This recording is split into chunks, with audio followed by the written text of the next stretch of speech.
People, hello, welcome back to another video. So, people have been speaking about the Epstein list, including myself.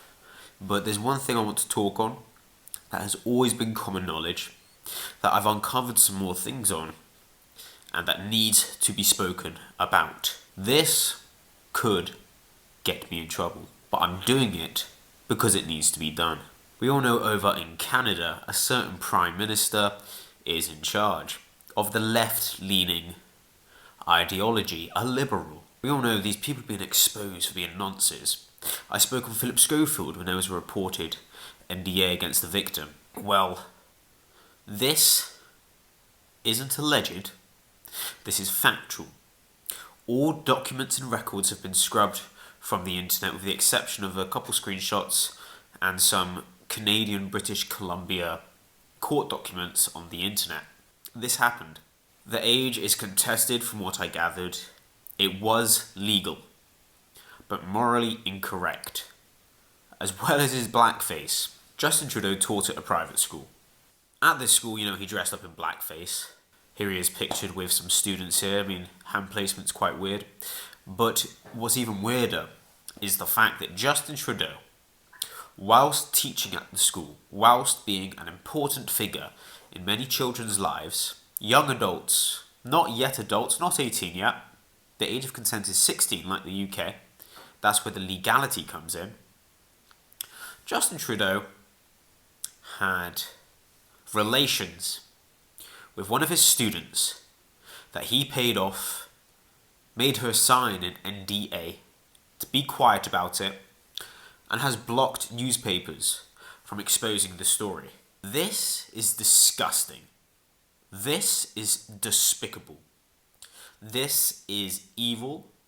It's an abuse of power, followed up with a stronger abuse of power, covering up prior abuses of power. It's tyrannical. And I don't see many people talk about it.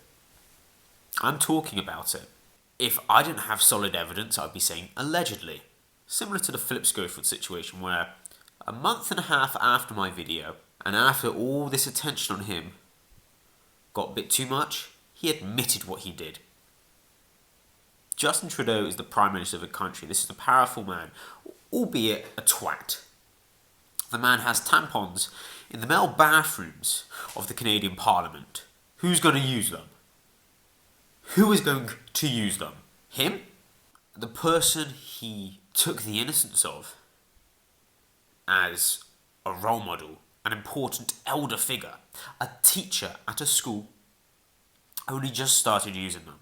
And this man is meant to be, the face of a nation, the voice of morality in the country. So he says. We all know what they did to the truckers. This man is evil.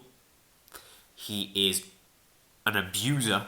And you may say, hey, he didn't abuse no one. He abused his position and his power to take advantage of a young girl and then paid her off with daddy's money. When his brother died, he didn't care.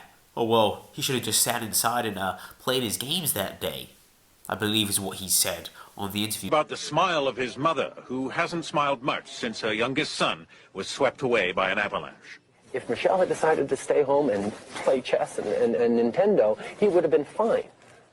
But he chose to go out there, and that's what made the difference. The man is disgusting, sociopathic, obviously. Whether he's psychopathic, I couldn't tell you, but he is a sociopath. He uses people, he abuses his position, and plays the good man.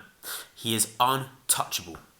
In the day and age of untouchable people finally being exposed, why don't we treat everyone the same? He always fights for equality. Here's some equality. Justin Trudeau, you are disgusting. You are a pervert. And I hope at the next election you are ousted big time. May your wrongdoings finally come back to bite you in your tiny arse.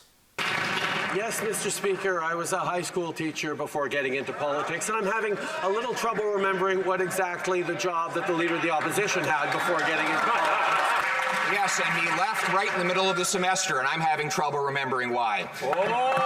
Now, Mr. Speaker.